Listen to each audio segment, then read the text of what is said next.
I come up with something that might be off the wall, maybe like an off meta weapon choice, right? Or like there's something that people haven't really been using as much, right? Or something that I just see that there might be potential.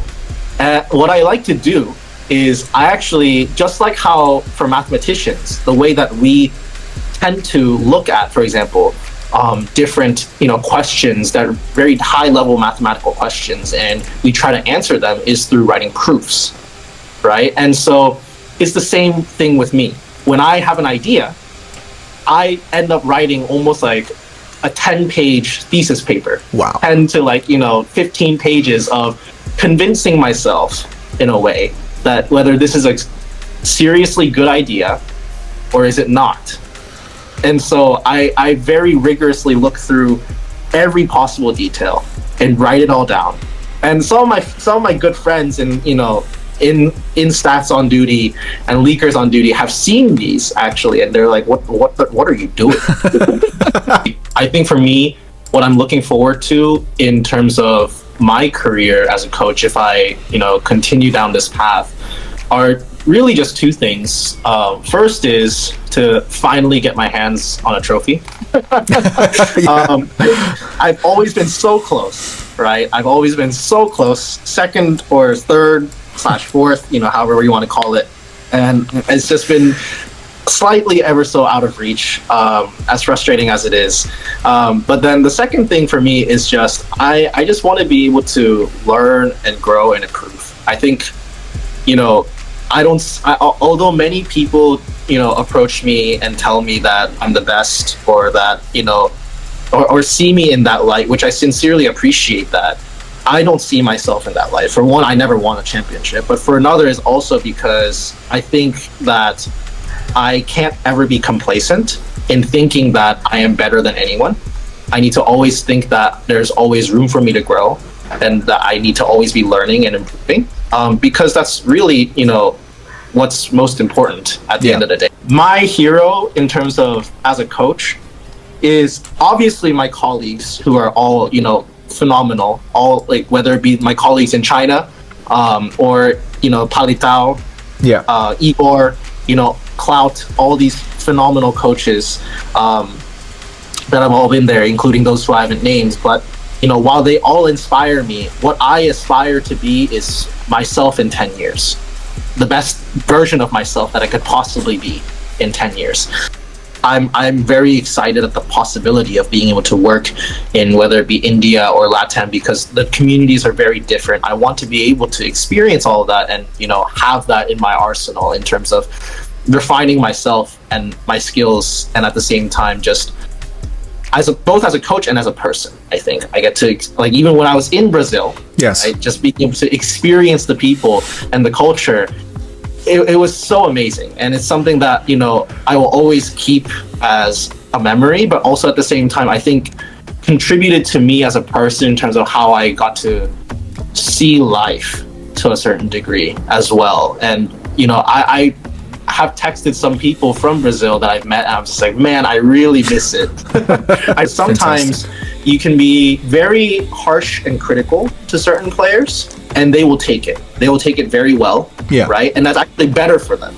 But then there's other players where you can't quite be like that for them to be able to take things. It's actually going to be the opposite. And I think it's just because at the end of the day, you have to understand that, and this is something that I always tell all my players, before we're pros, we're people. Yes. So you have to treat each other as people, right? And so for me, it's just been a matter of somewhat intuition, but also learning from others. Like one person in particular who I think has been very influential in terms of helping me grow as a coach has been Clout, who I worked together with during my time at Luminosity, when we were under the org. He and I were like yin and yang in a way, in the sense of I was a lot more technical. I was a lot more in the sense of, whether it be game mechanics study and being an analyst in terms of studying opponents, and also like our own team gameplay, the actual technical aspects of our team gameplay, I would be a lot more pressing forward about that, right? But Clout, he was a bit more intuition about a bit more about how to control the personalities of the team in a way that such that even when we had clashes and we had arguments and we had, you know, things come up internally, we could navigate a way to figure everything out. And he always had a very good sense of a long-term vision of like, hey, this is what the lineup and roster should be for this reason, right? In order to succeed, we need this to happen this way. And like I'm there because I'm gonna help make you guys win, you know? And so that's where I started to really, you know, grind even harder than I was at Blacklist. At Blacklist, you know, people could tell you, like whether it be Image or, you know, any of my players, I literally made PDF documents. Oh my god! Of every single team that we could play against, whether we actually played against them or not. Like if they were potential opponents, I would make PDFs of them with long ones of like what they played, what maps they picked and banned against other teams. Oh my god. And then at the same time, what are their pushes? What do they like to do? When do they like to rotate? Who likes to learn? All the details, you know, like I did all of that. And so, but during my time at LG, I would do that to a degree where I would be the primary analyst in terms of studying how other teams play and figuring out what the tendencies are. Yeah. But I was also the one that, and so because of that, actually, some behind the scenes stuff that you guys probably didn't get to know about for Worlds in 2022, right? When we got second at Worlds. Every single map pick, somebody, whether it be Clout or Image, would come to me and ask for my thoughts for map picks. Because they knew, they trusted in me about it. And especially for Wolves, for example, that matchup, which was so critical for us. Image took me aside and was like, give me your thoughts, because I wasn't allowed to go backstage. I didn't get a backstage pass. Okay. And so he was like, give me your thoughts. I'm going to give it to the team. Right. And so I was the one who taught them, hey, this is who you need to focus on. This is what they like to do. And you pass and down the line. And at the same time, the picks bans, especially against the Eastern teams, were all done by me. And in grand finals, I also did the picks and bans. And I also taught the team how to beat Tribe on, you know, standoff S&D, which they had 100% win rate in standoff S&D, even against like the Chinese teams during the time. Yeah. Except against us, they lost against us. Wow. In that S&D. And so, so for me, it was like, I just like that was the moment where I just knew, and especially just seeing, like, even though we got second, right, which was very, you know, which was upsetting, but I knew at that moment, just seeing everything click. You know, especially the ideas that I came up with. Because, like, for example, one thing that I think is, at this point, public knowledge around now is the incorporation of wounding as a weapon perk that is being used. I originally came up with that idea in July of 2022 when I was working with Zydia, along with Blacklist. And then I gave it to Luminosity. And that was one of the things that convinced them, actually, about my value. Because they were like, oh my god, this is actually legit. Like, they thought it was a joke at first, but then they were like, this is so good, and we have to hide it. And so we hid it until Worlds. Wow. And then we used it, and so like all these things, like I knew, like seeing them use it, seeing everything work and click that I came up with, you know, it just told me and validated for me that I need to have more confidence in myself and believe in myself more.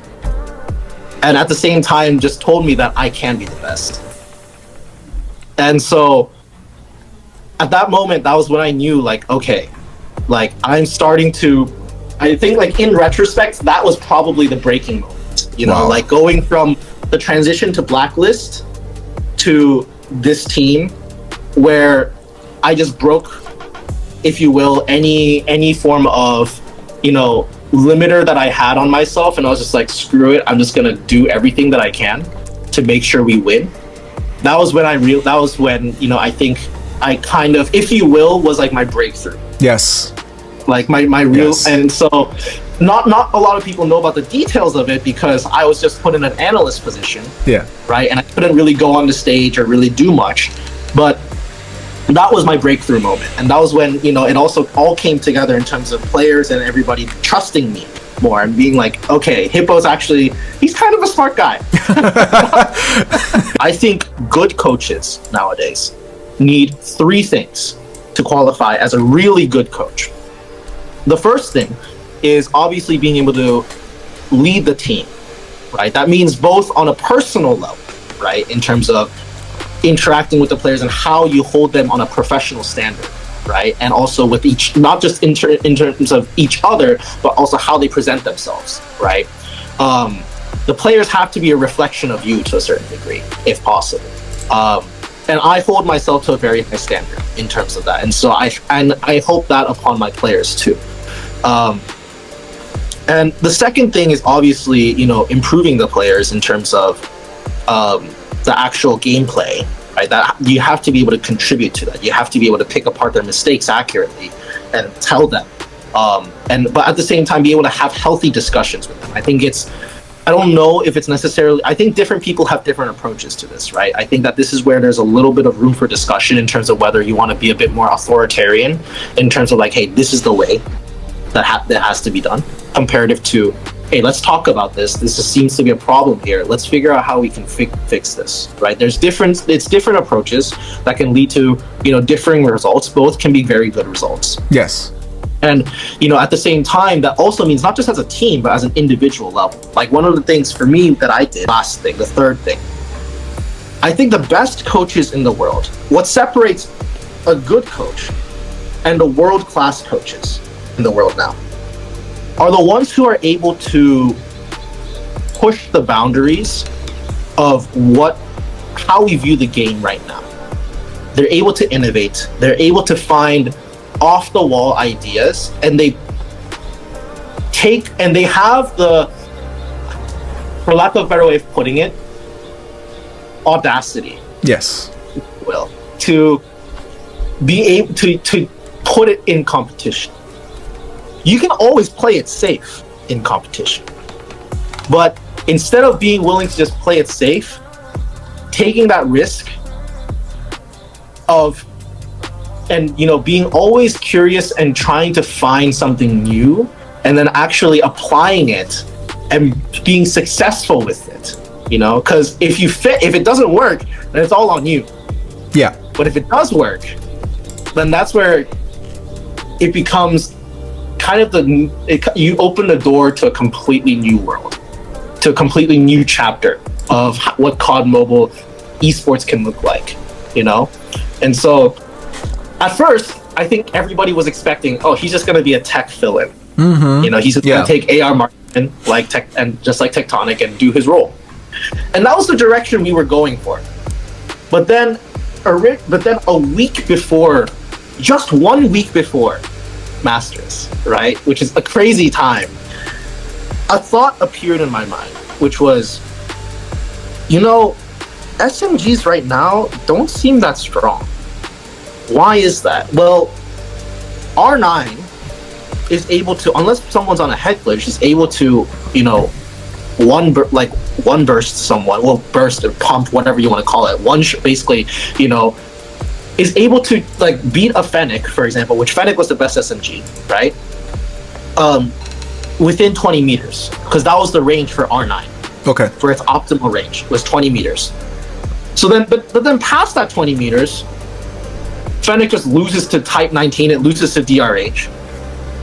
And so in my mind, I'm just thinking, is there a way we could do 2 R9s with like 3 ARs? Or something along those lines. And so then we tried different iterations of players who could use R9.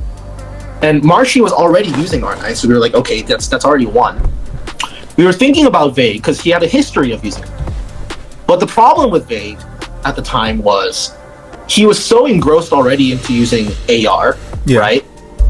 And he felt too rusty in terms of using R9. He felt like he had a difficulty in terms of being able to be like, for example, Foki, right? From Glories, where or Marshy, where they could, or like Solo, where it didn't matter what map you're on, you could just use it. Yeah. You know, you can go around and just use it and it'll work, right? Like it doesn't matter if it's a huge open map like Takeoff, still success. You know, just use it and it'll be fine. You know, and so he struggled with that. And so I was like, Cartels because I could see that, and so we tried putting it on Cartels, and especially because I heard from some people some rumors that Cartels was actually very good with R9, and I remembered actually when we played Mayhem, when Cartels was a part of Team Mayhem, Okay. back in 23, like on Summit, the fact that they used two R9s, it was like him and either Raph or him and Jesus would be using two R9s, and so it was at that moment that it all clicked to me. I was like, oh, maybe instead of having Cartels be like tech, we could just do something completely new. Wow.